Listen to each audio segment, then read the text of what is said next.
تم صرف اپنی پرآسائش زندگی کو وسعت دینے کے لیے اپنے بزرگوں کی مشقت اور ریاضت، ان کے صبر اور تحمل اور ان کی سچائی کے پارچوں میں جھوٹ کے پیوند لگا رہے ہو۔ تم کیسے بدبخت انسان ہو کہ ہلاکو کے خیمے میں ابن القمی کے کہنے پر بغداد کی قسمت کا سودا کر رہے ہو۔ یہاں تک کہتے کہتے وہ منگول رک گیا، اس لیے کہ ہلاکو خان اپنے کچھ مسلح جوانوں کے ساتھ اپنے خیمے سے نکل کر وہاں آ گیا تھا اور نصیر الدین توسی کو مخاطب کر کے کہنے لگا، یہ تمہیں کیا کہہ رہا تھا؟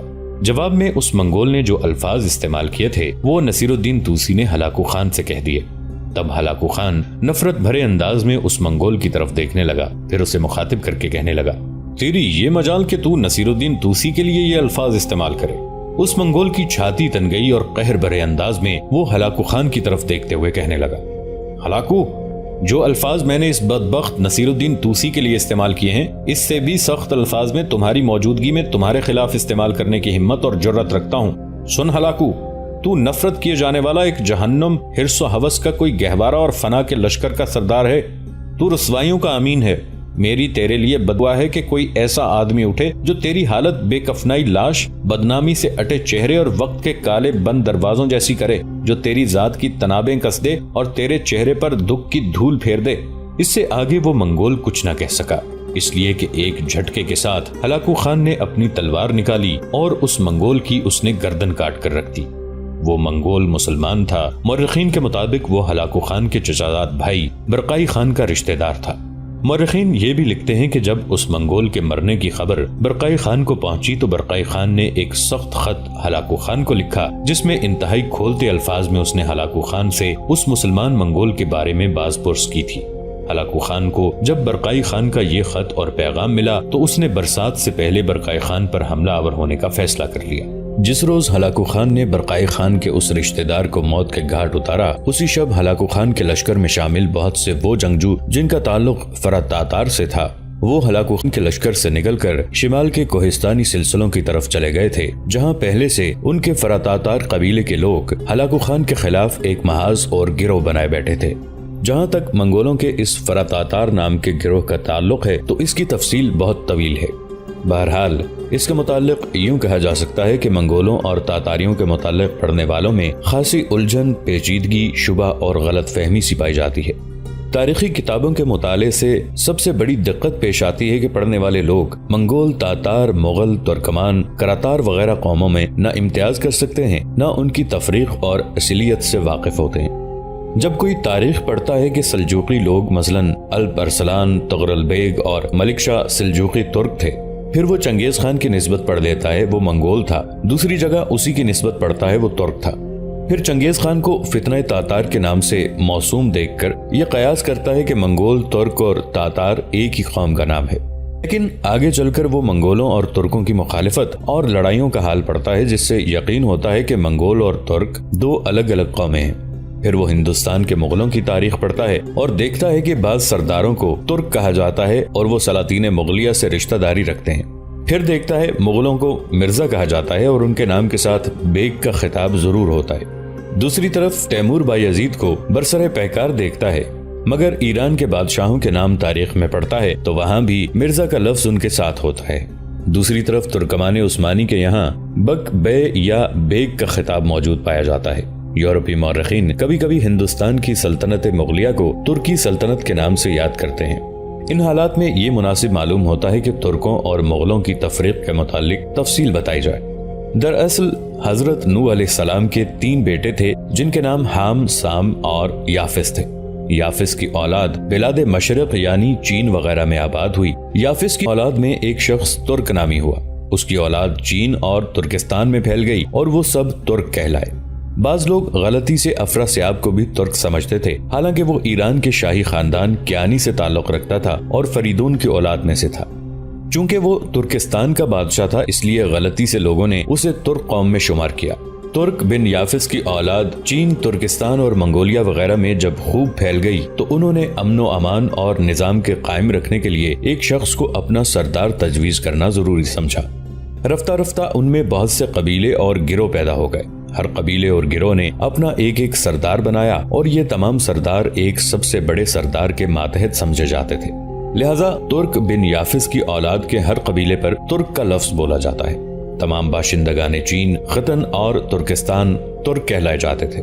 ترک قبائل میں سے بعض قبائل نے دریائے جیہوں کو عبور کر کے عہد اسلامیہ میں فارس اور خراسان وغیرہ کے اندر ترک از اور یلغار شروع کر دی۔ ان قبائل کو ترکان غز کے نام سے موسوم کرتے ہیں۔ یورپ، افریقہ اور مراکش تک ان ترکان غر کے پہنچنے کے ثبوت ملتے ہیں۔ انہی ترک قبائل میں سے ایک قبیلہ وہ تھا جس کو سلجوقی کہا جاتا تھا۔ غالباً ترک ابن یافس کی اولاد میں ترکوں کے اسی قبیلے نے سب سے پہلے اسلام قبول کیا، اور ان میں تغرل، الپ ارسلان، ملک شاہ سلجوقی وغیرہ بڑے بڑے عالی جاہ سلاطین پیدا ہوئے جن کی شہرت اور عظمت نے تمام دنیا کا احاطہ کیا۔ سلجوقیوں کے مسلمان ہونے اور خراسان کی جانب خروج کرنے سے پہلے ترکوں کے درمیان دو اور نئے قبیلے دو حقیقی بھائیوں کے نام سے موسوم ہو چکے تھے، ایک کا نام منگول اور دوسرے کا نام تاتار تھا۔ سلجوقیوں کے مسلمان ہونے، شہرت اور عظمت حاصل کرنے کے وقت یہ دونوں قبیلے گمنام اور بے حقیقت اور کم حیثیت کے مالک تھے۔ رفتہ رفتہ منگول اور تاتار کی اولاد میں ترقی اور نفوذ کی کثرت ہوئی، اور دونوں قبیلوں نے الگ ملکوں اور صوبوں میں سکونت اختیار کر لی، اور ان میں جدا جدا سرداریاں قائم ہوئیں۔ ترک بن یافس کی اولاد یعنی ترکوں میں سے ایک شخص علنجہ خان نامی تھا۔ اس کے دو بیٹے ہوئے، ایک کا نام منگول اور دوسرے کا نام تاتار رکھا گیا۔ ان دونوں سے منگول اور تاتار قومیں پیدا ہوئیں۔ منگول خان کا بیٹا قرا خان اور قرا خان کا بیٹا ارغون خان تھا، جو اپنے قبیلے میں سردار سمجھا جاتا تھا۔ اسی ارغون خان کے عہد میں اس قبیلے کے ایک شخص نے گاڑی ایجاد کی جو باربرداری کے لیے بے حد مفید ثابت ہوئی۔ ارغون خان نے اس ایجاد کو پسند کیا اور اس کے موجد کو قانقلی کا خطاب دیا گیا۔ چنانچہ ترکی زبان میں گاڑی کو قانقلی کہا جاتا ہے، اور اس شخص کی اولاد کو قبیلہ قانقلی کے نام سے یاد کیا گیا۔ ارغون خان کے بہت سے بیٹے پیدا ہوئے۔ ایک بیٹے کا نام چنگیز خان تھا، چنگیز خان کا بیٹا منگلی خان اور منگلی خان کا بیٹا ایل خان تھا۔ ایل خان کے بیٹے کا نام قیان تھا۔ قیان خان کی اولاد سے منگول کی قوم قیادت نامزد ہوئی۔ قیان خان کے بعد اس کا بیٹا تیمور تاش باپ جانشین ہوا۔ تیمور تاش کا بیٹا منگلی خان اور منگلی خان کا بیٹا یلدوز خان اور یلدوز خان کا بیٹا جونیا تھا۔ جونیا کے ہاں ایک بیٹی پیدا ہوئی جس کا نام آلان قوار رکھا گیا۔ آلان قوار کی شادی اپنے چچازاد بھائی دوبو بیان نالی سے ہوئی۔ دوبو بیان سے آلان قوار کے دو بیٹے یلکدائی اور یکجدائی پیدا ہوئے۔ آلان قوار کا شوہر دوبیان اپنے قبیلے کا حکمران تھا۔ ان دو بیٹوں کو کم سنی کی حالت میں چھوڑ کر دوبیان فوت ہو گیا۔ قبیلہ منگول نے اپنے سردار کے فوت ہونے پر اس کی بیوہ آلان قوار کو اپنے قبیلے کی سرداری تفویض کی۔ ایک روز آلان قوار اپنے کمرے میں تنہا رات کے وقت سونے کے لیے لیٹی تھی۔ ابھی نیند نہ آنے پائی تھی کہ اس نے اپنے کمرے کی کھڑکی یا روشن دان میں سے ایک روشنی داخل ہوتے دیکھی۔ یہ روشنی قرص آفتاب کی شکل میں کمرے میں داخل ہو کر فوراً آلان قوار کے منہ میں داخل ہو گئی۔ آلان قوار گھبرا کر اٹھی، اپنی ماں اور سہیلیوں کو اس واقعے سے مطلع کیا۔ چند روز بعد آلان قوار محسوس ہوا کہ وہ ماں بننے والی ہے۔ لوگوں کو جب اس کی اطلاع ہوئی تو انہوں نے تان و تشنی شروع کر دی۔ ملکہ آلان قوار نے اکابرین قوم کو جمع کیا اور کہا، تم چند روز رات کو میرے کمرے کے پاس قیام کرو، تم پر حقیقت منکشف ہو جائے گی۔ چنانچہ انہوں نے دیکھا ایک روشنی آسمان سے اترتی اور ملکہ کی خوابگاہ میں جاتی، پھر وہ شعلہ خوابگاہ سے نکلتا اور بلندی کی طرف چلا جاتا۔ اس مشاہدے کے بعد سب کو ملکہ کی صداقت کا یقین آ گیا اور کسی نے اسے تان و تشنی نہ کی۔ چنانچہ اس کے نتیجے میں آلان قوار کے 3 بیٹے پیدا ہوئے جن کے نام بقون، سالجی اور بوزبخر رکھے گئے۔ اس طرح ملکہ کے 2 بیٹے پہلے تھے، 3 یہ ہو گئے، اس طرح اس کے 5 بیٹے ہو گئے۔ چنانچہ بعد میں یلکدائی اور یکجدائی کی اولاد تو قبیلہ ورلیکن کے نام سے موسوم ہوئی، بقون کی اولاد قوم قیفن کے نام سے، سالجی کی اولاد قوم سالجیوت کے نام سے مشہور ہوئی۔ بوزبخر اپنی ماں کا جانشین ہوا اور قبائل منگول کا حاکم ہوا۔ بوزبخر اپنے آپ کو آفتاب کا بیٹا کہا کرتا تھا اور ابو مسلم خراسانی کے زمانے میں موجود تھا۔ اس بوزبخر کی اولاد میں چنگیز خان، تیمور اور منگولوں کے اکثر مشہور قبائل پیدا ہوئے۔ جیسا کہ ہم بتا چکے ہیں کہ ترک بن یافس کی اولاد میں ایک شخص علنجہ خان تھا جس کے 2 توام بیٹے منگول خان اور تاتار خان پیدا ہوئے۔ انہی دونوں بھائیوں کی اولاد منگول اور تاتاری قومیں بنی۔ ان دونوں قوموں نے اپنے لیے الگ الگ مقام سکونت تجویز کیے۔ منگول قبیلہ تو چین کے ملک میں آباد ہوا، اس کے نام سے ملک کا نام منگولستان یا منگولیا مشہور ہوا۔ قبیلہ تاتار نے دریائے جیہوں کے کنارے سکونت اختیار کی اور اس کا نام تاتار با ترکستان کہلایا۔ اس ملک میں چونکہ فریدون کے بیٹے تور کی حکومت تھی، اس لیے اسے توران کے نام سے بھی یاد کیا جاتا تھا۔ اسی کیانی حکمران خاندان میں افراسیاب بہت مشہور ہے۔ فردوسی کے شاہنامے میں اس کے حالات مذکور ہیں۔ کیانی خاندان کی یہ شاخ یعنی افراسیاب کی اولاد بھی اس ترکستان یا توران میں رہ کر ترکوں کے اس قبیلے تاتار میں مل جل گئی تھی۔ چونکہ ترکستان ممالک اسلامیہ سے زیادہ قریب تھا اور اسلامی فتوحات وہاں تک پہنچ گئی تھیں، لہٰذا ترکوں کے جس قبیلے نے سب سے پہلے ممالک اسلامیہ میں خروج کیا وہ یہی قبیلہ تاتار تھا، جو بہت سے چھوٹے چھوٹے قبائل پر مشتمل تھا۔ ان تاتاری قبائل میں غالباً وہ کیانی قبیلہ جو افراسیاب کی اولاد میں سے تھا زیادہ ذی حوصلہ اور معزز سمجھا جاتا ہوگا، کیونکہ وہ ایک باشوکت سلطنت کی یادگار تھا۔ لہذا سلجوق اعظم کا یہ قول صحیح معلوم ہوتا ہے کہ ہم افراسیاب کی اولاد میں سے ہیں۔ سب سے پہلے سلجوق نام کے شخص نے نواح بخارا میں اپنے قبیلے کے ساتھ آ کر اسلام قبول کیا۔ اسی سلجوق کی اولاد کو ترکوں کا سلجوقی قبیلہ کہتے ہیں۔ سلجوق کے 5 بیٹے تھے، جن میں سے ایک بیٹے کا نام اسرائیل اور ایک کا نام میکائل رکھا گیا۔ اسرائیل کو سلطان محمود غزنوی نے کالنجر کے قلعے میں قید کر کے بھیج دیا، جو سلطان محمود غزنوی کے بیٹے سلطان سعود کی تخت نشینی کے بعد رہا ہو کر اپنے قبیلے میں واپس آ گیا۔ میکائل کا بیٹا سلطان تغرل تھا اور تغرل کے دوسرے بھائی چغری بیگ کا بیٹا سلطان الپ ارسلان سلجوقی تھا، جس کے حالات تاریخ کے اوراق میں سنہری حروف سے لکھے جانے کے قابل ہیں۔ اس طرح سلجوقی قبیلے کو اگر افراسیاب کی اولاد میں سے تسلیم کر لیا جائے تو وہ ترک نہ تھا بلکہ کیانی قبیلہ تھا۔ ترکستان میں رہنے والے ترک یعنی تاتاریوں نے بھی بار بار ایران اور خراسان میں اپنی ترک تاز دکھائی ہے۔ انہی میں سے ایک وہ قبیلہ تھا جس نے سلطنت عثمانیہ کی بنیاد ڈالی اور ترکمان اعظم کے نام سے مشہور ہوا۔ جہاں تک منگولوں کا تعلق ہے تو قبیلہ منگول خان کی اولاد میں سے تھا، اور منگول خان کی اولاد کے ہر ایک فرد پر منگول کا ہی لفظ بولا جاتا ہے۔ منگول کا مخفف مغل ہے۔ جو لوگ مغل کی جمع مغول سمجھتے ہیں وہ غلطی پر ہیں۔ مغول جمع نہیں بلکہ واحد ہے۔ منگول اور تاتار دونوں قبیلے جب ایک دوسرے سے جدا ہو کر اور جدا جدا علاقوں میں سکونت اختیار کر گئے تو ہمیشہ ایک دوسرے سے لڑتے اور ایک دوسرے پر چڑھائیاں کرتے رہتے تھے۔ جب تک کیانی خاندان توران پر حکمران رہا اس نے تاتاریوں کا ساتھ دیا، اور منگول ہمیشہ مغلوب اور مقتول ہوتے رہے اور ان کو کبھی تاتاریوں پر چیرہ دستی حاصل کرنے کا موقع نہ ملا۔ ان لڑائیوں میں منگولوں کی اکثر عورتیں تاتاریوں کے قبضے میں آ جاتی تھیں۔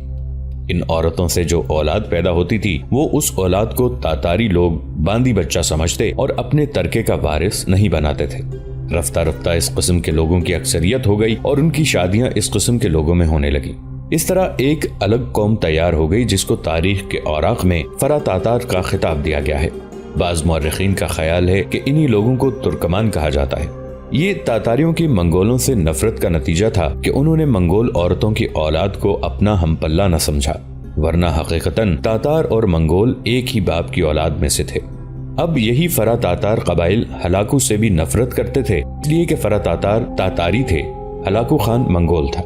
منگولوں اور تاتاریوں کی چونکہ قدیم اور پرانی دشمنی چلی آ رہی تھی، لہٰذا ان فرا تاتار قبائل نے برقائی خان کے ہمسائے میں ایک کوہستانی سلسلے کے اندر سکونت اختیار کر لی تھی، جبکہ ہلاکو خان کے خلاف برقائی خان بھی ان فرا تاتار قبائل کی پشت پناہی کر رہا تھا۔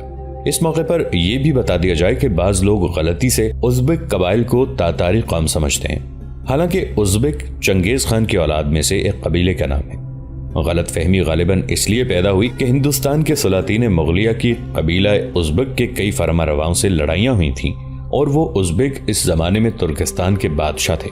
ان کو ترکستان کا بادشاہ دیکھ کر آج کل کے تاریخ دانوں نے یہ سمجھ لیا کہ وہ تاتاری تھے۔